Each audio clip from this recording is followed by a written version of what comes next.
안녕하세요. 와플TV 여러분, 학점은행제 학습멘토 석구쌤입니다. 오늘은 산업기사나 기사 등 국가기술 자격증을 취득할 수 있는 방법인 과정평가형과 검정형에 대해 알아보는 시간을 가져보려고 하는데요. 무조건 과정평가형을 해야 된다 또는 무조건 검정형으로 따야 되는 것은 아니기 때문에 오늘 알려드리는 내용을 토대로 여러분에게 맞는 방식을 잘 선택해 보길 바랍니다.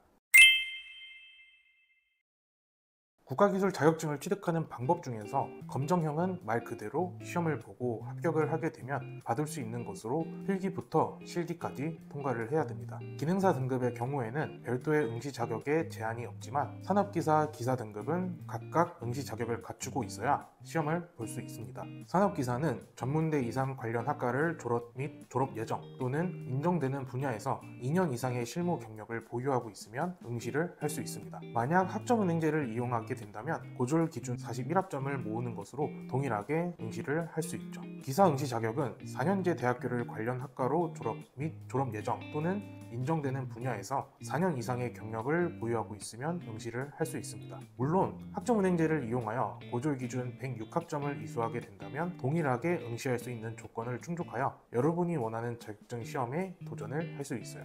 그렇다면 과정평가형으로 국가기술 자격증을 취득하는 방법은 어떻게 되는지 확인해 보도록 하겠습니다. 과정평가형은 학교나 훈련기관에서 국가가 인정한 국가직무능력 표준 기반 교육과정을 이수한 후 내부평가와 외부평가를 거쳐 자격증을 취득하는 방식입니다. 내부평가는 훈련기관에서 자체적으로 시행하는 평가로 출석, 과제, 중간, 기말이 포함됩니다. 합격 기준을 충족해야 외부평가를 받을 수 있어요. 외부평가는 한국산업인력공단에서 시행하는 것으로 검정형 시험보다 난이도가 낮으며 교육 과정에서 배운 내용 위주로 문제가 출제됩니다.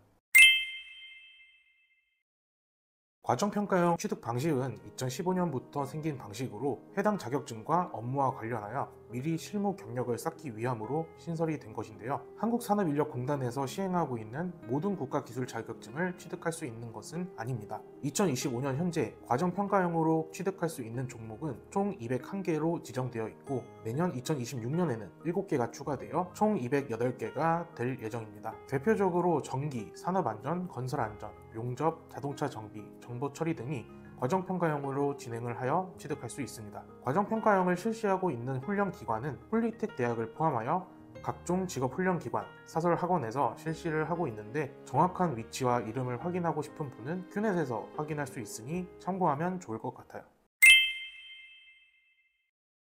국가기술 자격증 취득을 원하는 분들에게는 본인마다 기준이 있어서 과정평가형과 검정형 중 무조건 이것이 옳다고 할 수 없는데요. 고려해야 되는 점을 정리해 보도록 하겠습니다. 첫 번째, 국가기술 자격증 종목입니다. 앞서 말씀을 드렸다시피 과정평가형으로 취득할 수 있는 자격증 종목의 수는 2025년 기준 201개입니다. 대표적으로 과정평가형으로 취득할 수 없고 검정형으로만 취득할 수 있는 국가기술 자격증에는 토목기사, 건축기사, 소방설비기사, 산업위생기사, 빅데이터 분석기사 등이 있습니다. 따라서 여러분이 취득하려는 자격증 종목이 과정평가형으로 취득할 수 없다면 검정형을 선택하는 것이 맞습니다. 두 번째, 기간입니다. 학력이나 경력이 없는 분이라도 학점은행제를 이용하게 된다면 산업기사 또는 기사 응시 자격을 갖출 수 있다고 했는데요. 빠르면 한 학기인 4개월의 응시 자격을 갖출 수 있죠. 물론 필기부터 실기까지 합격을 해야 되기 때문에 실질적으로 취득하기까지 걸리는 기간에는 개인차가 있을 수 있습니다. 반면 과정평가형의 경우에는 등급에 따라 교육 시간을 채워야 내부 및 외부 평가를 받을 수 있는데요. 산업기사는 약 1000시간,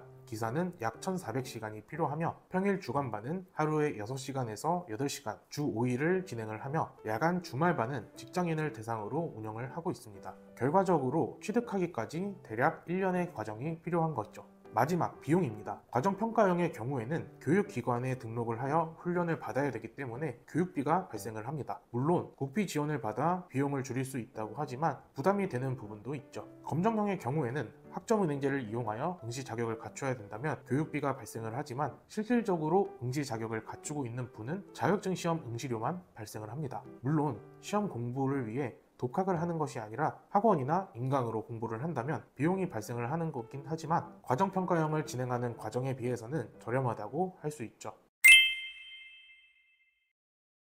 오늘은 국가기술 자격증을 취득할 수 있는 두 가지 방법인 과정평가형과 검정형에 대해 알아봤습니다. 두 방법 모두 장단점이 있지만 현실에서는 검정형으로 취득을 한 사람들이 더 대우를 받고 있다고 해요. 물론 과정평가형으로 진행을 한다면 실무 경험을 쌓으면서 할 수 있다고 합니다. 따라서 오늘 알려드린 내용을 기반으로 여러분의 성향에 맞는 방법을 선택하여 산업기사 또는 기사 자격증을 취득하길 바랍니다. 이번 영상 관련 더 궁금한 점이나 국가기술 자격증을 검정형으로 선택 시 응시 자격을 갖추기까지 얼마나 걸리는지 궁금한 분이라면 오른쪽에 있는 번호 또는 댓글로 남겨주시면 최종 학력에 따른 학습 계획을 알려드리도록 하겠습니다. 그럼 지금까지 와플TV 학점은행지의 학습 멘토 석구쌤이었습니다. 모바일 카카오톡에서 스펙타임을 검색한 후 친구 추가를 하고 물어보시면 바로 알려드려요.